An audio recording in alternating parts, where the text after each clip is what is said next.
Hi friends, എല്ലാവർക്കും പുതിയ വീഡിയോയിലേക്ക് സ്വാഗതം. ഇതൊരു ഐറ്റം ഗ്രാൻഡ് ഐറ്റൻ്റെ സ്റ്റാർട്ടിംഗ് മോട്ടർ ഉണ്ടോ.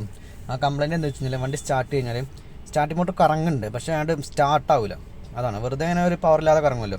ആ ബെൻഡെക്സ് ഫ്ലൈവിലേക്ക് കയറി പിടിക്കണില്ല, അതാണ് കംപ്ലയിൻറ്റ് ഉണ്ടായിരുന്നത്. അപ്പോൾ അതിന് വേണ്ടിയിട്ട് സ്റ്റാർട്ടിംഗ് മോട്ടർ അയച്ച് വെച്ചില്ലാണ്. അപ്പോൾ സ്റ്റാർട്ടിംഗ് മോട്ടറിൻ്റെ ഉള്ളിലെ പാർട്സും കാര്യങ്ങളാണ് ഈ കാണുന്നത്. ഇത്രയും പാർട്സും കാര്യങ്ങളുണ്ട്. അപ്പോൾ ഇതിൻ്റെ കംപ്ലയിൻറ്റ് എന്താ വെച്ച് കഴിഞ്ഞാൽ നമ്മൾ സ്റ്റാർട്ടിംഗ് മോട്ടർ സ്റ്റാർട്ട് ആയി കഴിഞ്ഞാൽ ബെൻഡെക്സ് കറങ്ങണം. ബെൻഡെക്സ് കറങ്ങി നേരെ ഫ്ലൈവിലേക്ക് തള്ളി കഴിഞ്ഞാൽ വണ്ടി സ്റ്റാർട്ടാവുള്ളൂ. അപ്പോൾ ആ ബെൻഡെക്സിനെ തള്ളണ ലോക്കാണ് ഈ കാണുന്നത്. ഇത് പ്ലാസ്റ്റിക്കിൻ്റെ ലോക്കാണ്. ഇത് പൊട്ടിപ്പോകൊണ്ട് തന്നെ ബെൻഡെക്സ് തള്ളില്ല. അതുകൊണ്ട് ഇതിങ്ങനെ തള്ളണം. ഇത് തള്ളാനല്ല ബ്രാക്കറ്റാണ് കാണുന്നത്. അത് പൊട്ടിപ്പോകൊണ്ട് തന്നെ നമ്മൾ സോയിനോട് സ്വിച്ച് പിടിച്ച് കഴിഞ്ഞാലും അത് തള്ളില്ല. തള്ളാത്തതുകൊണ്ട് വണ്ടി സ്റ്റാർട്ടാവില്ല. അതുകൊണ്ടാണ് ആ ബെൻഡെക്സ് വെറുതെ ഇങ്ങനെ കറങ്ങിക്കൊണ്ടിരിക്കുന്നത്. അത് തള്ളി കഴിഞ്ഞാൽ വണ്ടി സ്റ്റാർട്ടാവുള്ളൂ. വീലിലേക്ക് കയറി പിടിച്ച് കഴിഞ്ഞാൽ വണ്ടി സ്റ്റാർട്ടാവുള്ളൂ. ഇതാണ് സോയിനോട് സ്വിച്ച്, ആ ബെൻഡെക്സിനെ തള്ളണ ഒരു സ്വിച്ച് ഇട്ടോ. അപ്പോൾ ബെൻഡെക്സും കാര്യങ്ങളൊക്കെ ഓക്കെയാണ്.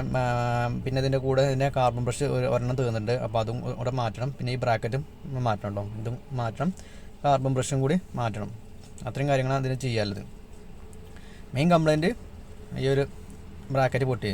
പിന്നെ ഏതാ കാർബൺ ബ്രഷ് ഉണ്ടോ, ഇതിൽ ഒരെണ്ണം തീർന്ന് കിടക്കുന്നുണ്ടോ ഉണ്ടോ. ഈ ഒരു ബ്രഷ് കുറവാണ്. അപ്പോൾ ഞാൻ കുറച്ചും കൂടി ഓടിക്കഴിഞ്ഞാൽ കുറച്ചും കൂടി കഴിഞ്ഞാൽ പിന്നെ സ്റ്റാർട്ടാവില്ല. അതുകൊണ്ട് ഇതിൻ്റെ കൂട്ടത്തിൽ തന്നെ നമ്മൾ കാർബൺ ബ്രഷും കൂടി മാറുന്നുണ്ട്. അപ്പോൾ എത്ര കിട്ടും നമ്മളെ ആയിട്ട് പിന്നെ സ്റ്റാർട്ടിംഗ് മോട്ടറിൻ്റെ അകത്തുള്ള പാർട്സും കാര്യങ്ങളും.